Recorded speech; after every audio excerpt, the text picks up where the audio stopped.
As you go through your process, you're always going to be tested. I feel like every time I make a determination to do something, I get tested almost instantly. I'm always tested when it comes to managing my anger, because that's my focus right now. I'm always tested when it comes to not getting depressed about certain things that's going on, because that's my focus right now. So the universe or God is always going to come to me and say, hey, you want to work on that? Here's your test. And I have to accept that. I can't look at it as something that's always happening to me. I have to look at it as ways for me to grow continuously. Because shit is always going to be happening. Life is always going to be lifing. There's no getting around that. One way I had to test my anger, recently I was tested. You know, it's the holiday season. Everybody is shopping out and about in the mall. And some people are not happy out shopping. You know, for me, that's different because I have this thing where I like to spend money. You know, so the holiday season for me is cool. I like getting a shopping cart, going around the store and filling it up with as much as I can, as long as I have the means to do it. Now, if I have the means, it's an even better trip for me. So on this particular shopping trip, I get into the store. Of course, there are no shopping carts, but I spot one shopping cart. And what happens? As soon as I grab it, somebody comes up from behind. Hey, I was about to take that. Every part of me wanted to say, so fucking what? I got here first. But I looked at the woman. She probably, you know, she was a little bit older, not a little bit, but she was old enough to be my mother. And that was the one thing that made me stop in my tracks from, you know, basically cursing her out and telling her to get the fuck away from me, is that I looked at her and said, she could be my mother.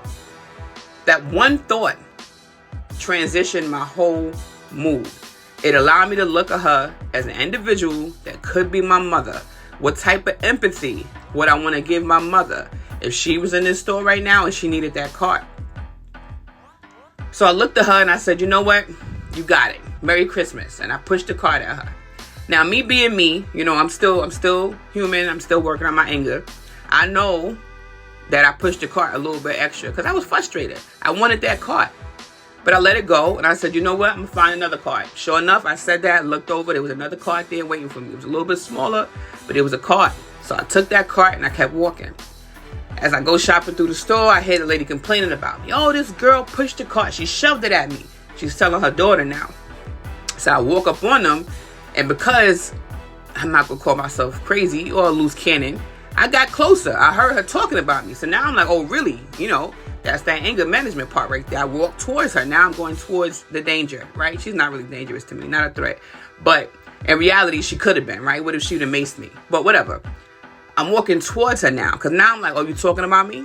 Say it to my face, right? Tell me I shoved the cart at you, right? That's the troublemaker in me that wants to get riled up with her.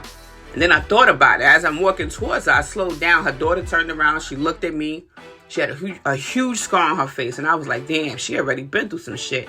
And I stopped at my tracks and I said, stop. You don't need this. She clearly is not happy about shopping like you are right now. You are out here. You diddy bopped in the store, ready to spend this bread. Keep that same energy. If you engage with this lady, she's going to steal your shopping joy. Do not allow her. She kept talking and she was like, yeah, now if I would have did that to her, she wouldn't have liked it. And I turned around. You know, you got that good angel, that bad angel. The good angel was like, don't do it. Remember what we said? We about to spend some money. You know what I'm saying? This is not about her. You came in here happy, you leaving happy. And I said that to myself. I said, you're not even worth it. I looked at her and I looked at her daughter and I turned around and I proceeded to shop. Now, the crazy part of me, well, I will acknowledge, I did try to follow her around the store a little bit because I wanted to see if she was going to say something else. And I had to talk myself down. I had to talk to God. And God was like, if you don't get the fuck away from her, move now, because you know you. And all it's going to take is for her to say something else. And you're not going to have enough will to stop it.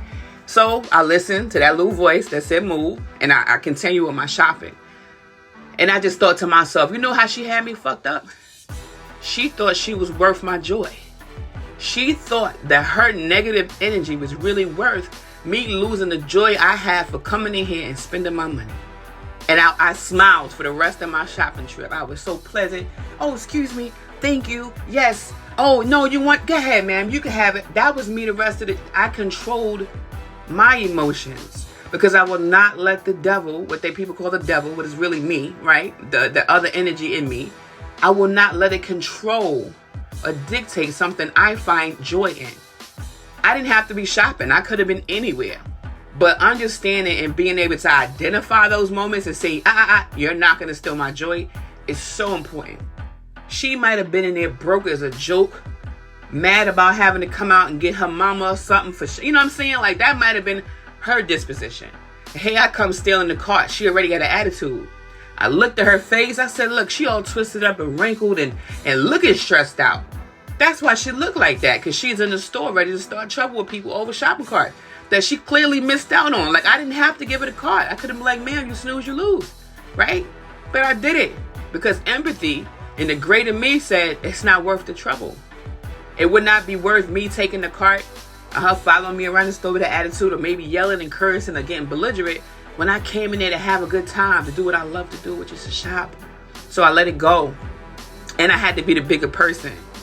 That's my remedy. You know, you have to know when to pick your battles and have empathy for people who choose to be miserable, because it's a choice. Or maybe choose to be grumpy. However you want to look at it, it's a choice. And you have the choice, and you have the power, the will within yourself to say no. Not my monkey, not my circus. And that lady was angry every time I passed her in the store. She just was twisted up in the face. And I diddy bopped and I shopped. Not till I dropped, but I shopped. And I had a good time doing my Christmas shopping this year. So that's my remedy. See the bigger picture. Know when to pick your battles. You know what I'm saying? Know when it's worth the energy. And if you have to recite this to yourself, you think you are worth my joy. That's an affirmation to combat negative energy. That's how you got me fucked up. You think you worth my joy. Ain't nothing worth it. Ain't nothing worth that orange suit, baby. Not when I got kids to shop for. I'm out here and I'm going to keep going.